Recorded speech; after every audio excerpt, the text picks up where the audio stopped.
Welcome to another physics session, and of course in today's session we are doing electricity. To be specific, we have moved on to what is known as a parallel circuit. Okay, so for you to be able to answer questions based on a parallel circuit, you need to know a few things, starting with the formula to calculate total resistance. Okay, the formula to calculate total resistance. So we're using two formulas to calculate total resistance, and the first one is total resistance is equals to R1 times R2 over R1 plus R2. So this one will be your first formula. And then the second one is 1 over total resistance is equals to 1 over R1 plus 1 over R2 plus 1 over R3 plus and so on. Okay, so we are having two formulas. Now, what is the difference between the two? So this one and this one, they are the same, but they are different in one area. We have seen this one is only dealing with two resistors. So this one you are limited. You can only use it if you have been given two resistors. But what if you have three or more resistors? If you have three or more resistors, you're using this other formula. So this other formula will also help you. So it depends on the one you are most comfortable with. And apart from knowing the formula to calculate total resistance, you want to remember our most important formula on our topic, which is PV PT EV3. Okay. PV PT EV3. So on our topic, this is our master formula because we can calculate power using this formula, we can calculate voltage using the same formula, we can calculate charge, and of course we can also calculate energy. Okay, so we know two things. What other thing do you want to know? So remember, in the series circuit, there was one physical quantity that was always constant, that does not change. It was what? Current. Now, in a parallel circuit, we also have a physical quantity that does not change.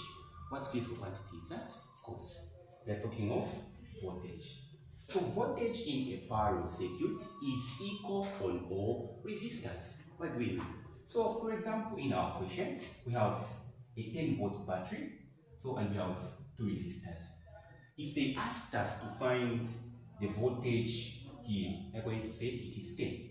If we are asked to find the voltage here, we are still going to say it is 10, because we are saying in a parallel circuit, voltage does not change.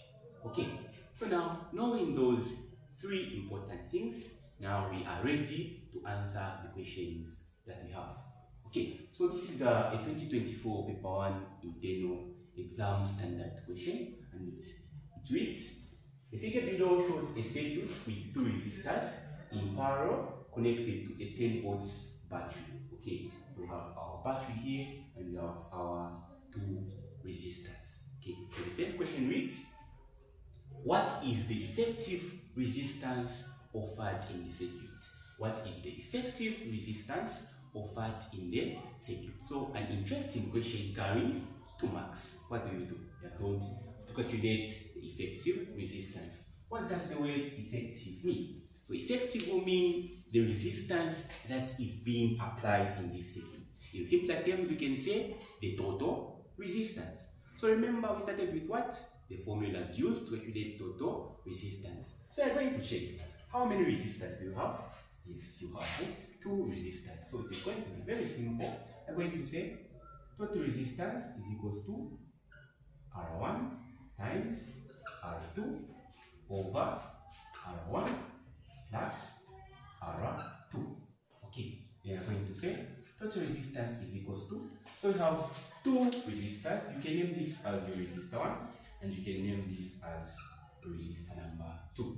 So what is resistor 1? We are going to say 3 times what is the resistor number 2? We are going to say 6, and then we divide by what is our resistor 1? 3 plus what is our resistor 2? 6, and we are going to say our total resistance is equals to 3 times 6 will give us 18 over 2 plus 6 should give us 9. So therefore, our total resistance is equals to 9 into 18 to give us 2 ohms. So our total resistance is 2 ohms. The effective resistance is going to be 2 ohms. So you have seen the question is very, very simple to answer. Okay, so if you're asked to find the effective resistance or the total resistance, you use this method. It is very, very simple.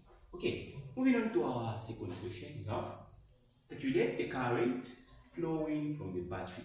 Calculate the current flowing from the battery. So if you are told to calculate current and this is mentioned, if the battery is mentioned, sometimes they say calculate the current from the battery, sometimes they will say calculate the current through the battery. What do they mean? So what they mean there, they want you to calculate the total current. They want you to calculate the total current. So how do you calculate the total current? Remember, we said we have our master formula, PV, PT, EVP. So here we are going to use the Ohm's law formula to calculate what? To calculate the total current. So we are going to say voltage is equals to current times resistance. Voltage is equals to current times resistance. So if you are calculating something that is total, meaning all the things that are here should be total. So if you're calculating total current, meaning you should have total resistance and you should have total voltage. So the total voltage, you get it from the battery. The total resistance, it is the one calculated in question 1. So we are going to have what is known as the data, helping us to collect the information we have been given. So the voltage, we said the total voltage, we get it from where? Of course, from the battery. Our total voltage is 10. We're going to put 10 on our data. Then current, it is the one we are looking for. So we're going to put a what? A question mark. And lastly, we have total resistance. Where do you get the total resistance? It is the one we have just calculated, which is 2. So after having collected your data, you can now simply input your data into our formula. So where there is V, you put what? 10. So 10 is equal to, where there is current, remain with I, which is the one we are looking for, multiplied by what is our resistance? 2. We are going to say 10 is equals to I times 2, it is 2I. And then you divide both sides by 2, since you want to remain with I. So this one goes, remain with I is equal to 2 into 10, 5. Okay, so remember, what are we calculating? We are calculating current. What are the units for current? The units for current are amps. We are going to put capital letter A. So total current, or the current passing through the battery, is 5 amps. So the current, we are going to say it is 5 amps. As easy as that. Moving on to our last question, we say determine the charge flowing through the battery. Determine the charge flowing through the battery in 1 minute. Okay, determine the charge flowing through the battery in 1 minute. So they have mentioned again, they have mentioned what? Battery. What are you to calculate? We are to calculate charge. So we have our master formula helping us with the formula used for charge. We say PVR, PT, PVQ. So PT will be used to calculate what is charge. So we are going to say charge is equals to current multiplied by time. Since they said from the battery, we're going to say the current used should be the total current and the time you have been given. So we simply have our data where charge is the one we are calculating, question mark. Our current, we say we use the total current which we have calculated, which is 5. And lastly, we have time. For the time they have said, the time is 1 minute. So in physics, remember, we use the standard units for time are seconds. So you simply convert 1 minute into seconds. So we say 1 minute is equals to how many seconds? 60. So it is going to be 60 here.